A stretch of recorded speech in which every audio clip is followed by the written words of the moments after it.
Les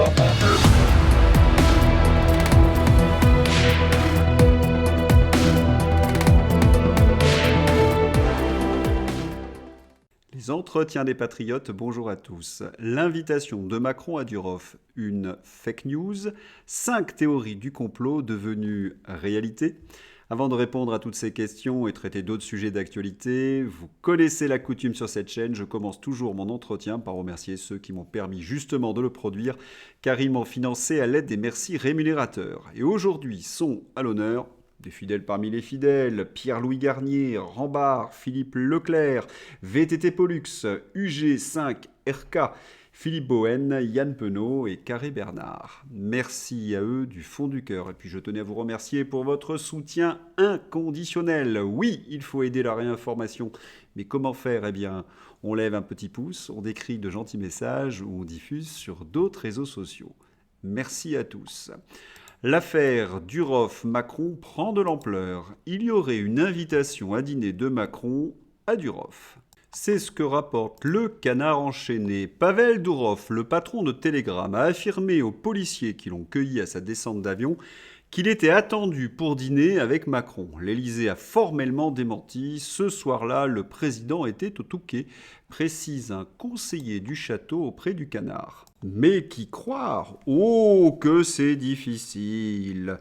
Macron a-t-il déjà menti aux Français ? Oui, depuis 7 ans, Macron ment, trompe, manipule les Français méthodiquement. Je vous renvoie à mes 650 entretiens consacrés à ce sujet. Et cet alibi du Touquet.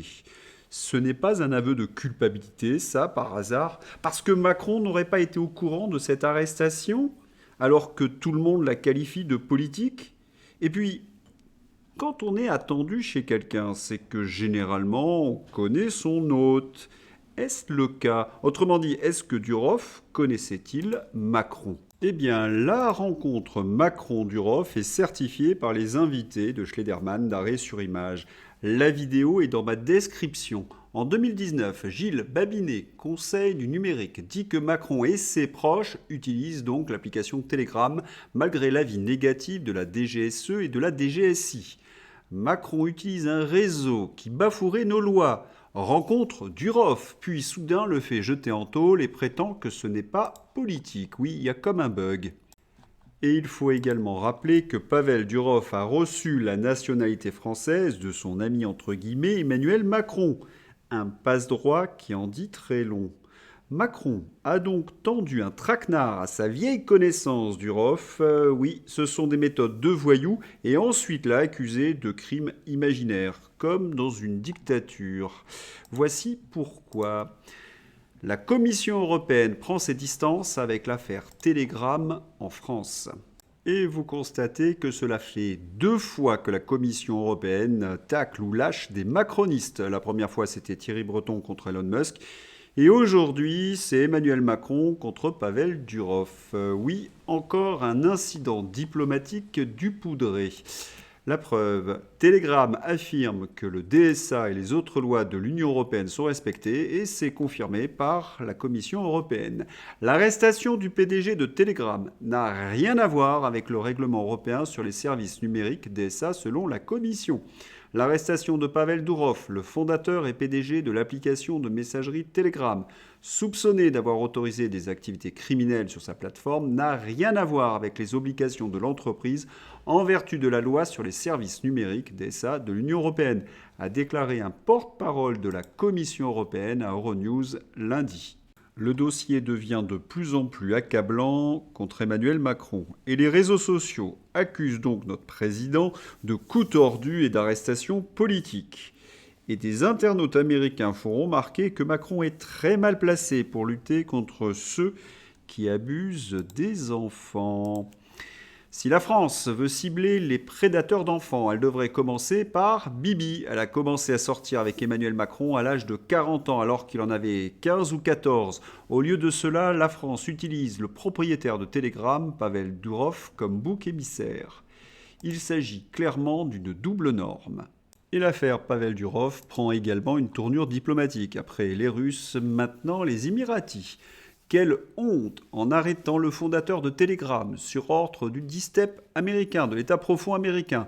Macron a oublié que Durov était aussi un citoyen émirati. Les Émirats arabes unis réclament à Paris de pouvoir exercer sa protection consulaire sur son citoyen. Macron fait de la France un paria mondial. Et sur la scène politique française, j'ai presque envie de dire, c'est pire. Édito de Vincent Trémollet de Villers dans le Figaro. C'est l'histoire d'un homme, Macron, qui a creusé un trou pour y faire chuter ses adversaires, mais qui, par forfanterie, est tombé dedans. Depuis, il exige que ses opposants l'aident, mais eux le narguent, lui demandent toujours plus pour le sortir de là. Et à ce titre, la une du Figaro est exemplaire. Le parti est au bord de la rupture. Après le rejet du nouveau Front populaire, le PS est divisé sur sa stratégie. Le débat fait rage entre les défenseurs de l'Union de la gauche, Olivier Faure, et ceux qui aimeraient peser dans les discussions sur la nomination du futur Premier ministre. Autrement dit, ceux qui veulent collaborer avec Emmanuel Macron. Destitution d'Emmanuel Macron. Sandrine Rousseau, première députée non France Insoumise, à soutenir la procédure des mélenchonistes. Gouvernement, nouveau Front populaire refusé. Lucie Castet accuse Emmanuel Macron d'ouvrir les portes de l'Élysée au Rassemblement national. Guillaume Tabar, entre Macron et la gauche, le grand malentendu. En valorisant le front républicain, le chef de l'État ne s'est pas rendu compte qu'il ne se contentait pas de faire barrage au Rassemblement national, mais qu'il donnait du carburant à une gauche sectaire.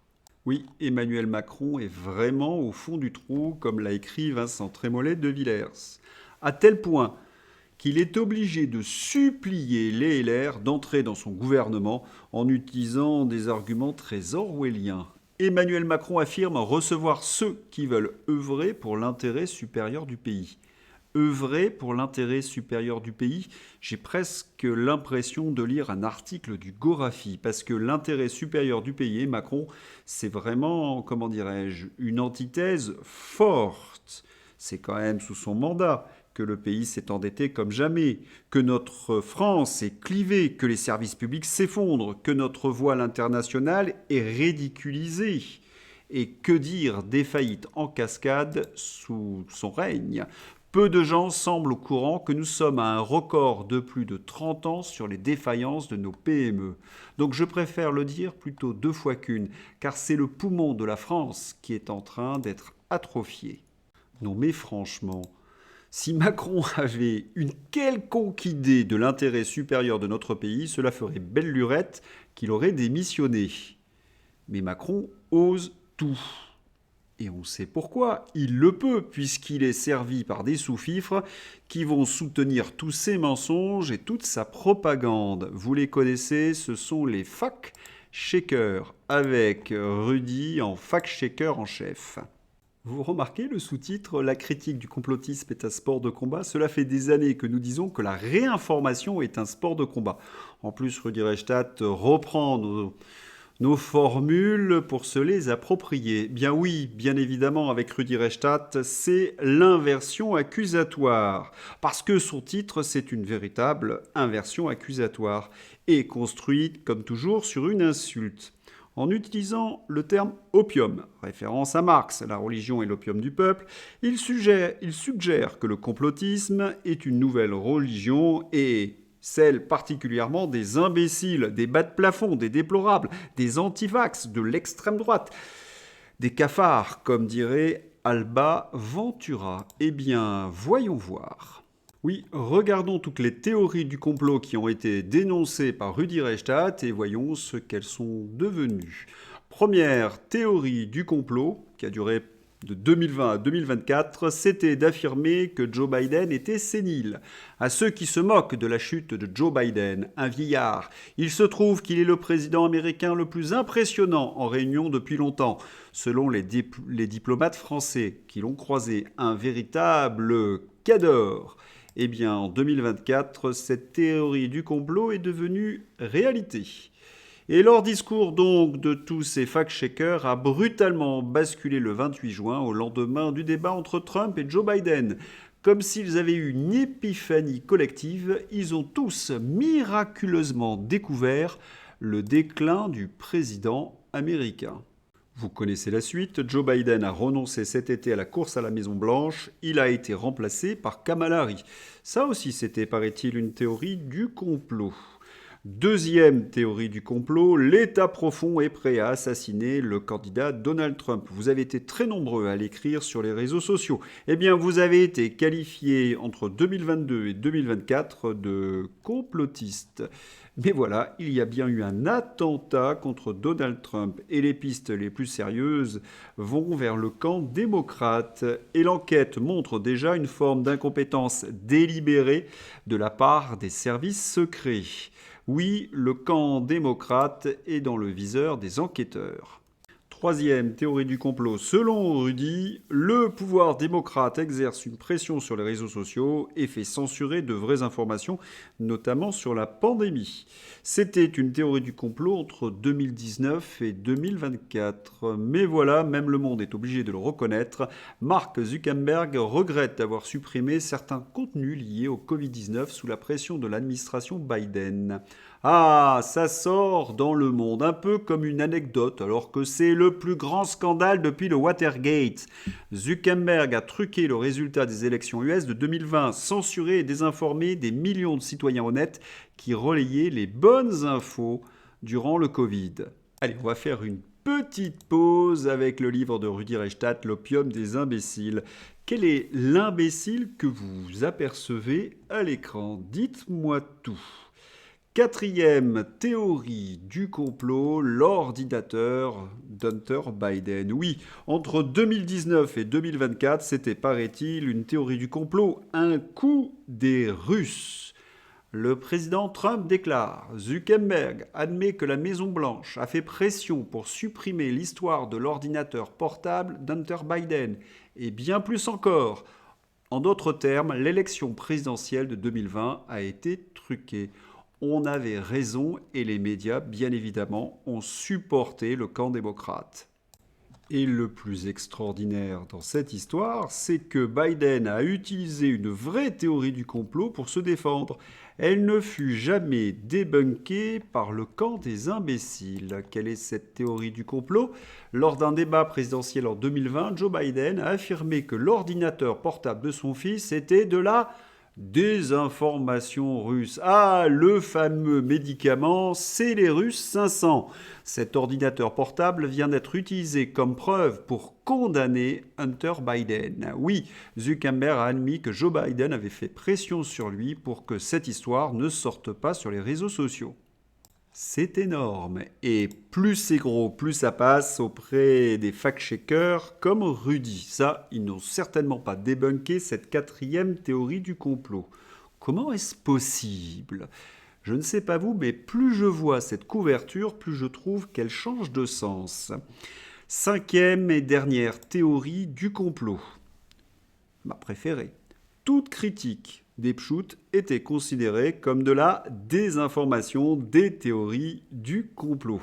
Et les fact-checkers ont sévi sur ce sujet entre 2021 et 2024. Là, ils doivent se sentir, comment dirais-je, un peu imbéciles.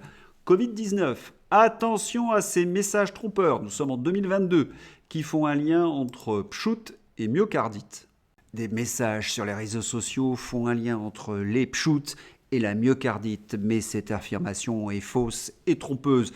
Ne confondez pas corrélation et causalité, c'est la science.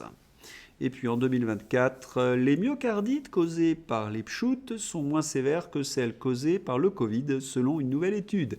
Parmi les patients qui ont développé une myocardite à la suite d'un pshout, 6% ont développé des complications contre 12% quand elle survient après une infection au Covid. Après avoir nié les myocardites causées par les pshouts, les clowns de France Info avouent enfin qu'elles existent, mais elles sont moins fortes que celles causées par le Covid. Il faut bien que France Fox minimise sa responsabilité dans ces fake news pshouts. Mais patience, tous ces journalistes sont en train de manger leur chapeau. Ils sont humiliés, ils savent qu'ils ont été dans le mauvais camp. Car avec Zuckerberg, aux USA ne sont plus considérés comme des théories du complot, par exemple les bénéfices de la vitamine D pour stimuler le système immunitaire en cas d'infection, l'efficacité de l'ivermectine, les effets secondaires autres que ceux que je viens d'évoquer, comme les myocardites, les péricardites, les thromboses et les troubles du cycle menstruel. Et il faut enfin finir par les confinements qui se révèlent en effet très nocifs. Cela va être long, très long pour ces journalistes aux ordres et autres fact-checkers. Allez, je ne peux pas m'empêcher de vous montrer une dernière fois cette belle tête de vainqueur. N'hésitez pas à le contacter, c'est un champion de classe mondiale évidemment si vous avez à organiser ces fameux dîners.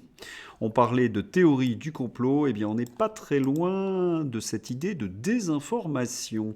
Article du Figaro, jusqu'à 41,6 degrés en Australie. Le pays enregistre un record de température hivernale.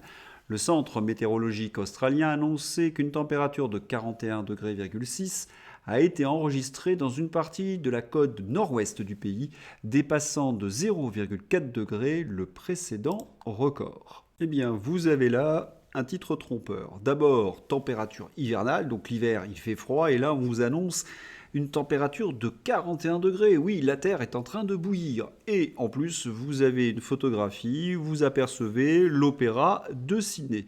Sauf qu'il ne s'agit pas d'hiver et il ne s'agit pas de Sydney. Regardons une carte de l'Australie. En bas à droite, vous apercevez Sydney, qui est placé dans une zone tempérée. Il peut faire très chaud l'été, mais l'hiver est plutôt doux. Les températures matinales, par exemple, avoisinent les 10 degrés pendant l'hiver, et dans la journée, cela va de 14 à 20 degrés. Mais le record de température n'a pas eu lieu à Sydney, où il y a des hivers, mais dans une période où il n'y a pas d'hiver, puisque c'est au-dessus du tropique du Capricorne. Et vous apercevez Yangpi Sound, où il a fait plus de 41 degrés, dans le nord-ouest donc de l'Australie, dans cette zone tropicale où il n'y a jamais d'hiver. Il y a deux saisons, une saison humide et une saison sèche. Actuellement, donc, c'est la saison sèche et il fait 30 degrés en moyenne. Et il n'est pas rare que le thermomètre monte jusqu'à 40 degrés. Pendant la saison humide, il fait encore plus chaud. C'est une zone torride et peu habitée pour cette raison. Voilà, j'en ai terminé avec l'information. C'est l'heure d'ouvrir la rubrique Fantasy, avec un peu d'ironie de Xavier. Sierski a reconnu que l'attaque contre la région de Koursk n'a pas réussi à distraire les forces armées russes. Ah bon? La surprise est totale. Paris, avec une star de cette rubrique Fantasy, la folle dingo de Paris, la poissarde de l'hôtel de ville. Jeux paralympiques, Anne Hidalgo s'est encore baignée dans la Seine. Aucune image ne symbolisera mieux notre époque que celle-ci. Ça y est, c'est tombé. Alerte Info, Emmanuel Macron a nommé un Premier ministre. Alerte Info, Emmanuel Macron annule les consultations et décide de nommer Emmanuel Macron au poste de Premier ministre. Hilarious. Et le pire, c'est qu'il se verrait bien, tel Mr. Smith dans Matrix, se dupliquer et se bloder à tous les postes ministériels. Ah, c'était déjà le cas. Je me disais aussi, mais comment peuvent-ils être tous aussi mauvais? Des nouvelles de Manon Aubry. Manon Aubry, c'est une atteinte extrêmement grave à la démocratie. Alors que Pavel Durov a été emprisonné, le coiffeur de Manon Aubry est toujours en liberté. Je crois que cette histoire va durer et encore durer. Une dernière image. Si rien ne vous choque en ce moment, ce n'est plus d'un réveil dont vous avez besoin, mais d'un défibrillateur. Et une petite vignette pour résumer mon travail. 2021, le protocole ne marche pas, c'est la science qui le dit. 2022, croyez en la science, on vous dit hérétique. 2023, dérive sectaire, il faut des lois pour mettre ces charlatans en prison. 2024, ah non, en fait, ce sont les complotistes qui avaient raison. Voilà, j'espère que vous avez apprécié cet entretien. Je vous souhaite une excellente journée. À bientôt, au revoir.